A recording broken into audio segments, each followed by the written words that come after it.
Hey everyone, I'm Austin. This is my Berkey pot system that I made that I would love to show you. It's a great alternative way to have awesome filtered, non-fluorinated, non-lead, non-any garbage water without having to spend $300 on a brand new Berkey system. Basically what we have here is two stock pots that I have stacked into one another. Up here we have the top black Berkey filter, and then down here, under here, we have the fluoride filter, which filters out fluoride from city water. It's pretty simple. Basically just cut a hole into one of your pots, big enough to allow the black Berkey threading to stick through. You put a gasket in between the black Berkey and the main reservoir pot. You put another gasket right here in between the fluoride filter portion. And you just want to make sure you get stock pots that will fit into one another like this. Stock pots I got here I think cost me $30 total. And then the filter itself I think is about $40, the black Berkey, and then the fluoride filter is $35. Last but not least, you definitely want to put in one of these so that you can easily get water out of there.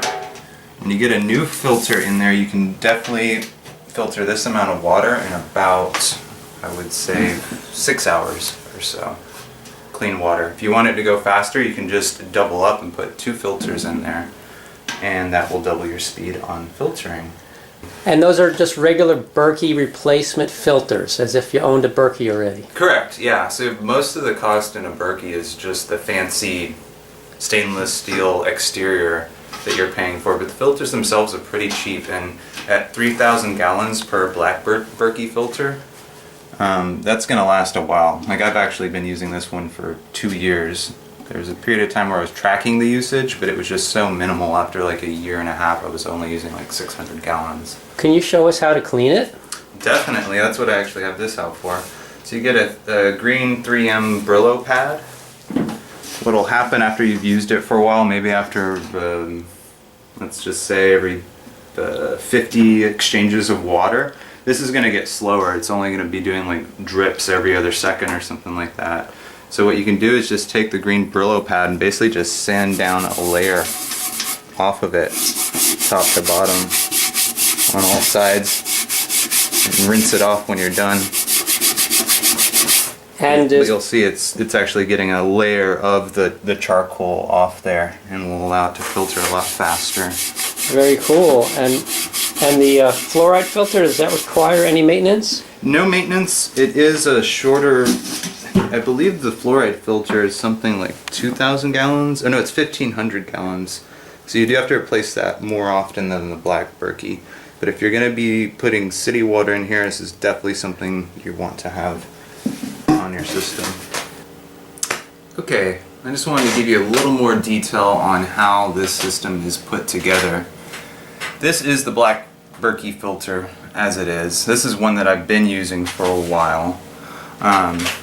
To give you some more insight on how you would get one of these ready when you first get them out, I'm going to take you over to the sink and show you that. This is actually one of the things that comes with the filter. It's called a priming button. You fit it over like this, and priming is essentially just saturating the filter with water.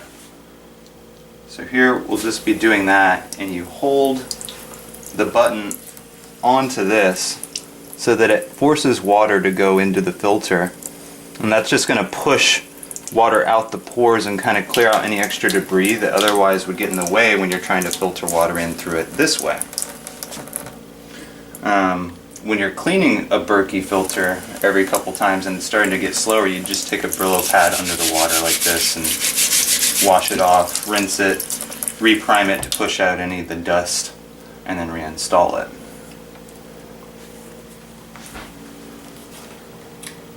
Now, what I've done here with building my own Berkey is I've actually used this priming button as part of the construction. So on the black Berkey, which fits into the top chamber like this, pushes through, I've taken one of these priming buttons and I've taken a cross section and cut it in half just to give it a little bit of buoyancy, not buoyancy, but just a little bit of give so that, you know, if this thing rocks and rolls, it's not going to snap this nipple off, which can happen pretty often if you accidentally drop your Berkey. To get the hole cut for this top chamber that would be sitting like this, you're going to use some metal drill bits. And you do want to make sure that the drill bit you use says that it can work on metal. This one works on metal, wood, and PVC. The metal is very important because if you try to use a wood drill bit, it will wear down and probably break your drill bit. When you're doing such a large hole in metal, you want to start off with a smaller bit to kind of be your pilot hole. So you would just center this exactly where you want it, or if you're going to do 2 filters, you put one hole there, one hole there. Start off with a smaller bit, move on to a medium-sized bit, and eventually go to the final size bit, which I believe this is 7/16. For me, I don't remember exactly which one I used. I think I used something maybe a little smaller than this, but you can kind of just turn the drill as you're drilling it to make the hole bigger if you do need to make it bigger. You just want to make sure that this threading fits in there without rubbing too much and messing up the threading. Because what this threading does is screw into the threading on the Berkey fluoride filter. So there's actually some threads inside of there, and this goes in there just like that. And this screw action is actually what's cinching the filters to this top position. Except we'd actually have this on the bottom side. So fully put together, we have our cross-sectioned priming gasket here. Put it through, and we put this other priming gasket here and screw this in. What this is also doing is providing enough space that we don't over tighten this. If you over tighten this, the nipple of the black Berkey will penetrate the membrane of the Berkey fluoride filter and can mess it up and make it not work as efficiently. There's a certain number of turns when you buy your filters, you'll read the manual, it'll say there's a certain number of turns you want to put in here, but if you follow this gasket schedule, it'll be just about the right amount of turns. With the gasket there, that provides a little flexibility, you see, so if it dropped or something, it would be fine. If you don't use a gasket and it were to drop, it's going to be so brittle that it'll probably snap. So that's how that portion is done right there. Your bottom portion is pretty similar to how you drilled this hole. You definitely want to start with a smaller drill bit and work your way up. I built this about 2 years ago, and I can tell by stuff of how rough this circle is here that I probably started with a small one and then probably didn't have a larger drill bit. If that's the case for you, you can make it work with a smaller one like this. Just as you're drilling, you're going to start turning the drill like this radically, and it'll start opening that hole up more and more. And you can just keep doing a little bit at a time, opening up the hole more and more until you're sure that your dispenser here will actually fit in. So this is pretty tight. In fact, it kind of almost threads in with the openness that I got. Get that in there real tight. This is something I got, I believe, maybe from Walmart. I don't really remember anymore, but you could probably find it online, real common. And it just has a similar threading system and a little plastic nut here to screw it on tight.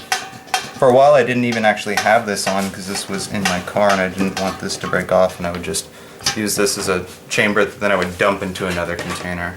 So you can do it either way you want. So you can actually use this unit without this spout, and you just pour the water from the lower pot right into your water bottles or your... Correct, yeah, you could have like a pitcher in your fridge if you want to keep cold water, and that would be an easy way to do it starting out. And then the bonus is that if you ever need a stock pot, you still have one. I did do once. Awesome. Well, thanks again. No Awesome. problem. Hope you enjoy your clean water at a non-ridiculous price.